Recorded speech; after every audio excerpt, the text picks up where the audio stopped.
আসসালামু আলাইকুম রহমতুল্লাহ। সুপ্রিয় শিক্ষার্থী বন্ধুরা, এশার গণিত শিক্ষালয়ে তোমাদের স্বাগত। কেমন আছো তোমরা? ভালো নিশ্চয়ই। আলহামদুলিল্লাহ, আমিও ভালো আছি।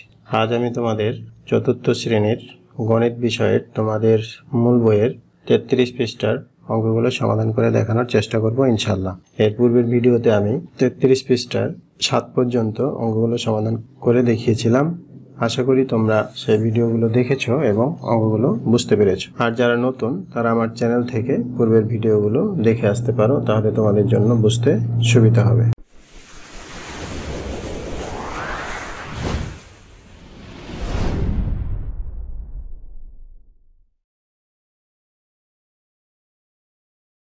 তো আজকে আমরা দেখব 8 নাম্বার থেকে। দেখো 8 নাম্বারে দেয়া আছে তিনটি সংখ্যার যোগফল 84,025।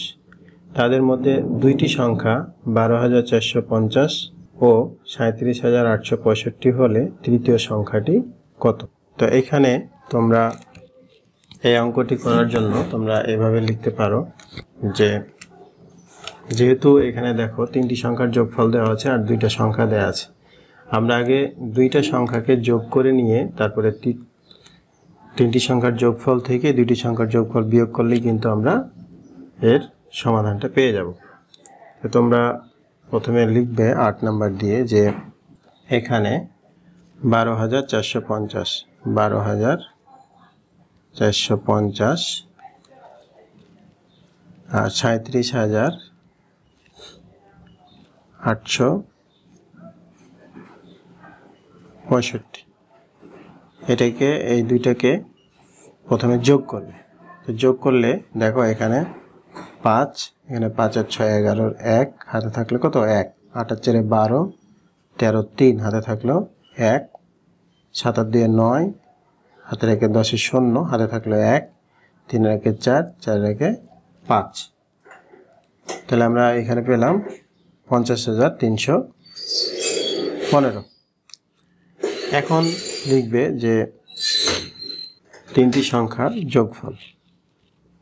লিখবা যে দেওয়া আছে যোগফল, তিনটি সংখ্যার যোগফল কত দেওয়া ছিল? 84,025। 84,025। এখন দুইটি সংখ্যার যোগফল আমরা কত পেয়েছি? 50,315। লিখবা যে দুইটি সংখ্যার যোগফল 50,315। তাহলে আমাদের কাছে জানতে চাওয়া হয়েছে কি? তৃতীয় সংখ্যাটি। তাহলে আমরা লিখব এখন তিনটে সংখ্যার যোগফল থেকে যদি আমরা দুইটি সংখ্যার যোগফল বিয়োগ করি তাহলে আমরা তৃতীয় সংখ্যাটি পেয়ে যাব। অতএব লিখবা যে অতএব তৃতীয় সংখ্যাটি। তাহলে এখান থেকে এটা আমরা কি করব? বিয়োগ করব। বিয়োগ করলে 5 থেকে 5 বিয়োগ করলে 0, 2 থেকে 1 বিয়োগ করলে 1, এখানে 0 আছে, এটা বড় এটা ছোট, তাহলে আমরা এখান থেকে 1 নিয়ে নেব। 1 নিয়ে নিলে এটা 10, 10 থেকে যদি আমরা 3 বিয়োগ করি তাহলে আমরা পাবো 7। এখানে এটা 3 হয়ে গেল, 3 থেকে 0 বিয়োগ করলে 3 থাকলো, আর এখানে 8 থেকে 5 বিয়োগ করলে 8 থেকে 5 বিয়োগ করলে এখানে 3। তাহলে আমরা তৃতীয় সংখ্যাটি পেলাম 33,710। এটাই আমাদের 8 নং অঙ্কের উত্তর।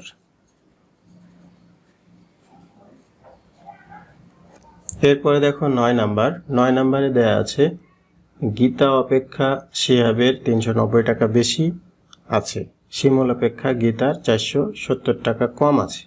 শিমুলের কাছে 890 টাকা আছে, গীতা এবং শিহাবের কত টাকা আছে? তাহলে আমাদের দেখো এখানে গীতা অপেক্ষা শিহাবের 390 টাকা বেশি আছে, শিমুল অপেক্ষা 470 টাকা কম আছে। তাহলে প্রথমে যে টাকাটা দেয়া আছে শিমুলের যে টাকাটা, সেটা থেকে আমাদের অঙ্কটা শুরু করতে হবে। তাহলে লিখবা যে শিমুলের আছে, 9 নম্বরে লিখবা যে শিমুলের আছে 890 টাকা। এখন গীতার আছে, দেখো বলছে কি, প্রশ্নে বলছে যে গীতার 470 টাকা কম আছে। কার চাইতে কম আছে? শিমুলের চাইতে। তাহলে লিখবা যে অতএব গীতার আছে। তাহলে 890 থেকে 470 টাকা আমরা কি করব? বিয়োগ করব। বিয়োগ করলে যে টাকাটা থাকবে সেটা হলো গীতার টাকা। তাহলে আমরা এখানে লিখব 0 থেকে 0 বিয়োগ করলে কত? 0ই থাকবে। 9 থেকে 7 বিয়োগ করলে 2, 8 থেকে 4 বিয়োগ করলে 4, 420 টাকা। এরপরে শিহাবের কত টাকা আছে বলছে, তাহলে শিহাবের লিখবে যে অতএব শিহাবের আছে। বলছিল যে গীতার চাইতে শিহাবের 390 টাকা বেশি আছে। তাহলে এখন আমরা গীতার যে টাকা 390 টাকা বেশি আছে, এখন গীতার টাকাটার সাথে আমরা 390 টাকা যোগ দিলে আমরা পাবো শিহাবের টাকা। সুতরাং এখানে লিখবো আমরা 420 যোগ 390, বা যোগ করলে এখানে 0, 9 আর 2 11, 1 হাতে থাকলো 1, 4 আর 3 7 আর 1 8, 810 টাকা। এভাবে লিখবে যে অতএব নির্ণয়। আমাদের কাছে জানতে চেয়েছিল গীতা ও শিহাবের কাছে কত টাকা আছে। তাই লিখবা যে